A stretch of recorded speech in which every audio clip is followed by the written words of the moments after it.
नमस्कार साथियों, आप देख रहे हैं आपका अपना YouTube channel agri business point पर। आप सभी का स्वागत है। तो आज की इस वीडियो में हम लोग जानेंगे कि हम लोग सरसों की खली का कैसे उपयोग करेंगे, या फिर सरसों की खली नहीं तो उसके जगह पर मूंगफली की खली का कैसे उपयोग करें। और साथ ही साथ हम लोग कॉमर्शियल फीड के साथ होममेड फीड किस प्रकार से तैयार करेंगे, और कॉमर्शियल फीड और होममेड फीड दोनों का कॉम्बिनेशन हमें कैसे अपने तालाब में यूज़ करना है। तो चलिए आगे वीडियो में हम लोग समझते हैं कि आमतौर पर जनरली एक जो सरसों का खली होता है उसको, और अगर सरसों की खली नहीं तो मूंगफली की खली, दोनों में से किसी एक को राइस ब्रान के साथ हम लोग मिक्स कर देते हैं। तो दोनों को कितनी मात्रा में मिलाएंगे, दोनों को बराबर मात्रा में हम लोग मिला सकते हैं। तो मूंगफली की खली या सरसों की खली में लगभग 40% प्रोटीन होता है, और जो राइस ब्रान है उसमें लगभग जो है 10% प्रोटीन होता है। अगर राइस ब्रान भी नहीं है तो आप उसमें गेहूं का चोकर मिला सकते हैं। दोनों को मिला करके उसके बाद क्या करना है, आपको फीड तैयार कर लेना है, जिससे आपको लगभग 25% प्रोटीन वाला फीड तैयार हो जाता है। क्योंकि इसमें 40% और इसमें 10% दोनों को मिक्स करते हैं, तो लगभग 25% वाला हमें फीड मिल जाता है। अब इस फीड को हमें कैसे यूज़ करना है, तो इस फीड को मछलियों के वजन के हिसाब से लगभग 2 से 3% की दर से प्रतिदिन आप उसमें छिड़काव कर सकते हैं। इसके साथ साथ आपको ध्यान रखना है कि आपके तालाब का पानी का कंडीशन कैसा है। यदि तालाब का पानी ज़्यादा ही गहरा हरा हो रहा है और उस पर ऊपर में एक परत या लेयर जैसा आ रहा है, तब आपको बीच में उसमें फीड देना बंद कर देना है। ये जो सरसों की खली आप यूज़ कर रहे हैं उसको देना बंद कर देना है। यदि सरसों की खली में तेल की मात्रा ज़्यादा है तो तेल का लेयर भी ऊपर में आ जाता है, और तेल का लेयर ऊपर में आने से पानी में ऑक्सीजन की मात्रा कम होने लगती है, क्योंकि ये जो वायुमंडल में हवा में जो ऑक्सीजन है वो पानी में घुल नहीं पाता है। तब भी हमें क्या करना है, उसको यूज़ करना बंद कर देना है। मार्केट में दो प्रकार की सरसों आती है, एक काली सरसों और एक होती है पीली सरसों। तो दोनों में से कौन सा अच्छा रहेगा, तो यदि आप काली सरसों की खली का यूज़ कर रहे हैं तो वो ज़्यादा अच्छा होता है, क्योंकि उसमें प्रोटीन की मात्रा पीली सरसों की खली की अपेक्षा ज़्यादा मात्रा में होता है। अब इसको यूज़ कैसे करना है अपने तालाब में, तो आपको एक ड्रम में क्या करना है, पानी लेना है, और उस पानी में उसको 1-2 दिन तक उसको डुबा करके रखना है। उसके बाद तालाब में आप उसको छिड़काव कर देना है। उससे आपको तालाब में अच्छा प्लैंकटन बनता है, जिसको मछलियाँ खा खा सकती है। जो मछली की खास करके जो छोटे जीरा बच्चा होता है वो उसको खा करके अपना भोजन ग्रहण करते हैं। उसी से दाना जो होता है या कॉमर्शियल फीड होता है उसका आदत नहीं होता है। वीडियो में आगे हम लोग समझते हैं कि होममेड फीड कैसे तैयार करना है, क्योंकि बहुत सारे साथियों का ऐसा सवाल रहता है कि हम लोग घर पर क्या होममेड फीड बना सकते हैं। तो जी हाँ, बिल्कुल हम लोग घर पर भी होममेड फीड बना सकते हैं। यदि आपके तरफ जो है जो रॉ प्रोडक्ट है, कह सकते हैं रॉ मटेरियल जो मिल रहा है वो सस्ता में अगर आपके पास उपलब्ध होता है, जैसे कि सरसों का खली हो गया या मूंगफली की खली हो गया।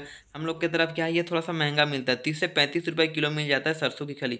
तो उससे अच्छा हम लोग जो फीड खरीद लेते हैं वही होता है।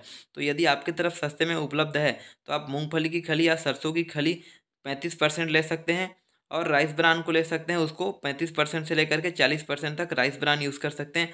उसके साथ साथ आप सोयाबीन की खली यूज़ कर सकते हैं 20%, और उसके साथ साथ फिश मील या फिर जो मछली का चूरा कह सकते हैं उसको मछली पाउडर कह सकते हैं, 5% उसको यूज़ करना है। और जो मिनरल मिक्सचर होता है उसको हम लोग लगभग 1.5% यूज़ कर सकते हैं, और साथ ही साथ 1 से 2% उसमें नमक डाल सकते हैं। और इसके अलावा उसमें स्कॉर्बिक एसिड डाल सकते हैं, या फिर थोड़ा सा नींबू डाल सकते हैं 0.5%। मतलब आपको 100 किलो बनाना है तो उसमें 35 किलो मूंगफली की खली डालना है, और लगभग 35 से आपको 40 किलो तक उसमें राइस ब्रान डालना है, और 20 किलो सोयाबीन की खली डालना है। और मछली का चूरा जो है या फिश मील जो है वो 5 किलो डालना है, और मिनरल मिक्सचर का जो पाउडर है वो आपको 1.5 किलो डालना है। ये कहाँ पर मिलेगा, तो ये जो पशु चिकित्सालय होता है या फिर जहाँ पे आप जानवरों का चारा मिलता है वहाँ से भी आप खरीद सकते हैं। और नमक जो घर में यूज़ करते हैं वो वाला भी आप यूज़ कर सकते हैं, 1 से 2 किलो। और एस्कॉर्बिक एसिड अगर आपके पास उपलब्ध है तो ठीक है, नहीं है तो आप उसमें थोड़ा सा विटामिन सी के लिए नींबू डाल सकते हैं, आधा किलो। तो इस तरीके से सबको मिक्स करके आपको क्या कर लेना है, होममेड फीड बनाना है। अब इस फीड को आपको मछलियों को कैसे देना है, तो इस फीड को आपको गोला बना करके सुबह शाम इसको पहले अच्छे से मिक्स कर लेना है। उसके बाद इसका गोला बनाना है, और जैसा कि आपको वीडियो में दिखाया गया है वैसे आपको गोला बना करके उसको सीमेंट के बोरी या किसी थैले में भर सकते हैं, या फिर मच्छरदानी का जो छोटा सा टुकड़ा है उसका थैला बना करके उसमें आपको वो जो दाना का गोला है उसको भर देना है, और तालाब में उसको डाल देना है। तो तालाब में उसको किसी डब्बे की सहायता से आपको लटका देना है, और उसको तालाब में उसको थोड़ा सा गहराई पर छोड़ देना है, लगभग 2-3 फीट की गहराई पर उसको आपको 3 फीट की गहराई पर छोड़ देना है। फिर उसको मछलियाँ खा लेती है। अब इसको कितनी मात्रा में डालना है आपको, तो आपको जो मछली के बच्चा के साइज़ के हिसाब से उसको अलग अलग देना है। तो जैसे पहले महीने में हम लोग लगभग 7 से 10% डालते हैं। जो मछलियों का जो छोटा बच्चा होता है उसको जो जीरा बीज या फिर जो उंगली का साइज की होती है फिंगरलिंग होता है, उसको 1 महीने जो पहला महीना में है हम लोग 7 से 10% डालते हैं। मतलब 100 किलो अगर मछली का बच्चा डालें तो उसको 7 से 10 किलो प्रतिदिन देना है। तो उसको आपको 3 बार में डालना है, एक ही बार नहीं देना है। दोपहर में, सुबह सुबह 8 बजे, दोपहर में 12 बजे और शाम को 3 से 4 बजे, इस तरीके से आपको 3 बार में डालना है। और उसके बाद 2 महीने के बाद मतलब दूसरे माह से आपको लगभग 5 से 7% देना है। मतलब 100 किलो अगर मछली का बच्चा है तो आपको 5 से 7 किलो देना है। और तीसरे माह में आपको उसको 2 से 3% कर देना है। मतलब आपको जैसे जैसे मछलियों का साइज बढ़ता है उसका परसेंटेज को कम करना है। कम क्यों करना है? क्योंकि मछलियों का साइज भी बढ़ता है। तो ऐसा नहीं कि आप 100 किलो मछली डालें तो उसमें 100 किलो ही रहेगा। इस बात का आपको विशेष ध्यान रखना है कि मछलियों के वजन के हिसाब से आपको चारा उसमें डालना है।